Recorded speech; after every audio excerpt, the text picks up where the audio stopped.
السلام عليكم، ازيكم عاملين ايه؟ النهارده هنعمل مكرونه باللحمه المفرومه، انما ايه تحفه. عاوزاكم تجربوا الطريقه وهتدعولي ان شاء الله. في الكبه معايا بصلايه وفلفلايه وجزر. هنبشرهم مع بعض في الكبه، او ممكن تبشريهم يعني على ايدك. بعد كده في الحله هنجيب مكعب زبده وشويه زيت صغيرين، وبعد كده هننزل بالخليط اللي احنا ضربناه في الكبه. هنديله يا دوب تشويحة كده. انا عايزاه يدبل بس مش عايزاه اللي هو يتحمر، علشان هو لسه هيكمل سواه مع اللحمة. هنحط هنا ملح، حاجة بسيطة كده، رشة بسيطة بس عشان تساعد الخضار ان هو يدبل بسرعة معايا. بعد كده هضيف اللحمة المفرومة نص كيلو او ربع كيلو على حسب الكمية اللي انت عايزاها يعني.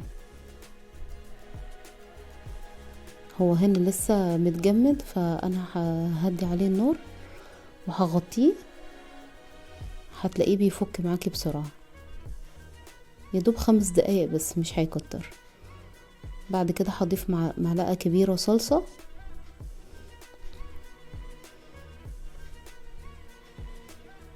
لو عايزة تضيفي معلقتين برضو مش مشكلة، هي الصلصة برضو بتطري اللحمة. بعد كده هنا البهارات معايا بصل وتوم بودرة وبابريكا وفلفل اسود وشطة وكمون وكزبرة، وطبعا الملح ده حسب ايه، حسب الرغبة. يعني تحطي الملح وبعد كده تدوقي طبعا بعد ما يستوي، وتشوفي لو عايزة ملح تضيفي تاني. هقلبهم مع بعض. بعد كده هضيف معلقة سكر صغيرة. اخر حاجة هضيف لها الطماطم الفريش معصور. انا برضو هنا كنت مجمدها، فهدي النار عليها وهتتسبك يعني هتفك معاها. بس هنا كانت اتسبكت وتمام جاهزة. هسلق المكرونة. تقدري تعملي اي نوع مكرونة انتي بتحبيه.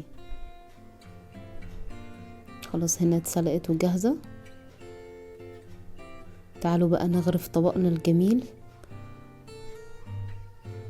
بصوا مش هقدر اوصف لكم يعني طعامة وحلاوة الطبق المكرونة باللحمة المفرومة ده.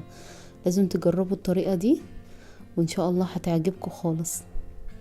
اتمنى لو الفيديو عجبكم تدعمونا بلايك وشير وكومنت كده منكم حلو.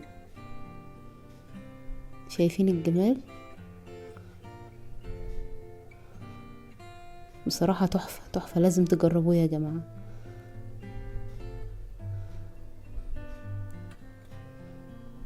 مشطشطة كده وجميلة حلوة خالص.